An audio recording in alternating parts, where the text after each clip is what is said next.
Without further ado, I'd like to introduce you to Paul Brigidi. This is kind of how he was the catalyst for this entire celebration, because he's one of the customers that we're talking about. He'd been coming to the shop for well over 15 years.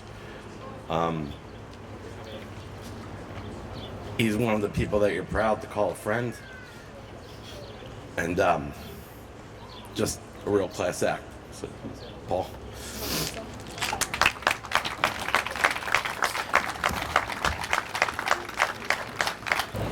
This is something I typically do not do, and that's read off of a manuscript, because I am very comfortable with speaking to people.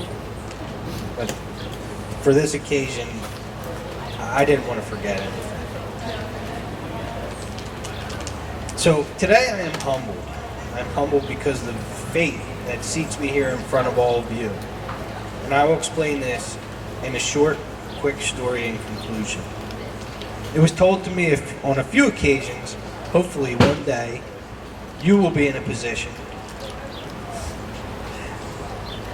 to give, because there is no better feeling than to help others.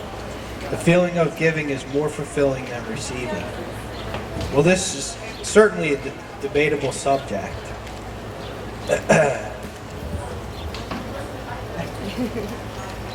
a little tough.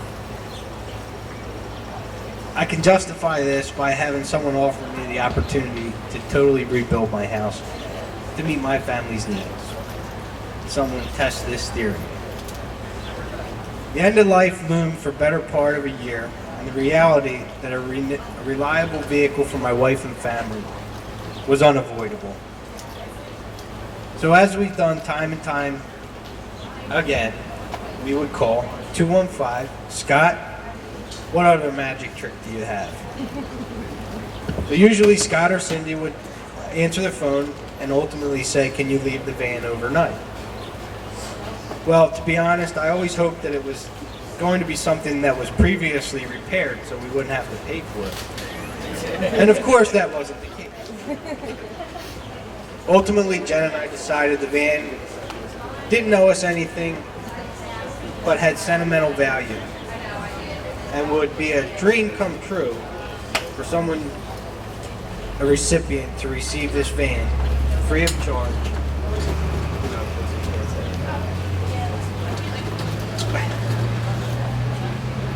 But under one condition: she must go to a veteran or wounded warrior that served our country. And this is in honor of my father who served in Vietnam. My father was my hero,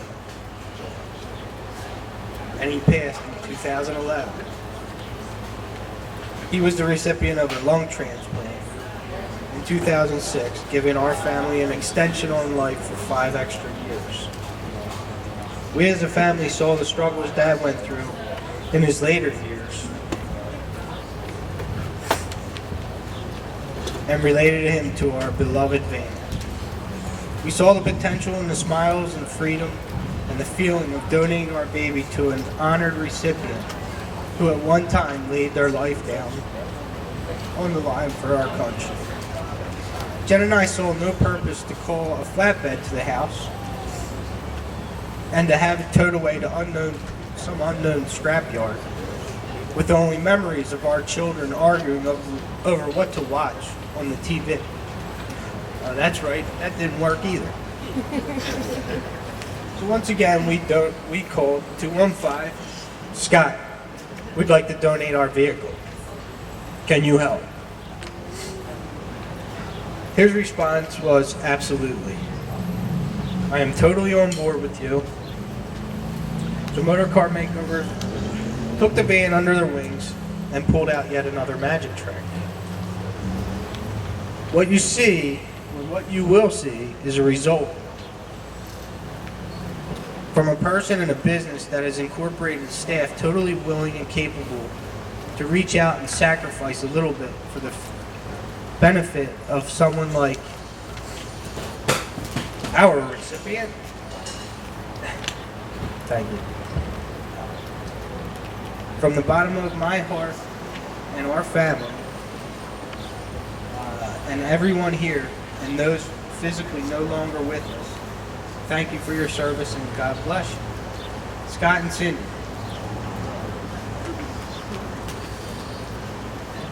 I would like to.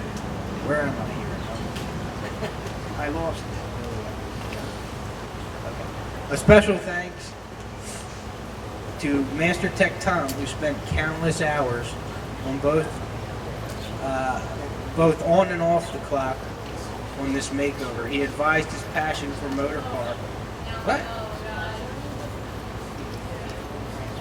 The entire crew at Motorcar.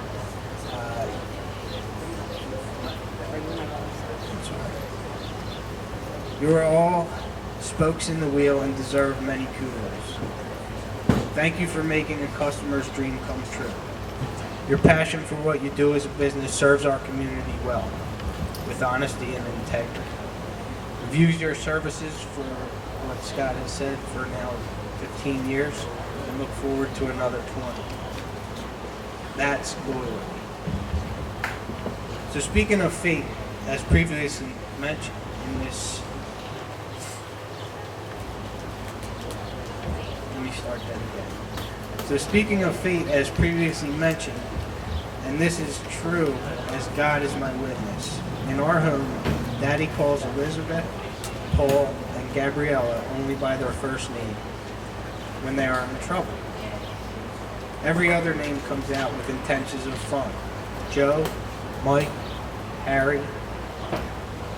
Gabriella frequently responds with, "No, Dad. I am," and I can't say this name right now. Remember? With that being said, do you still believe in angels?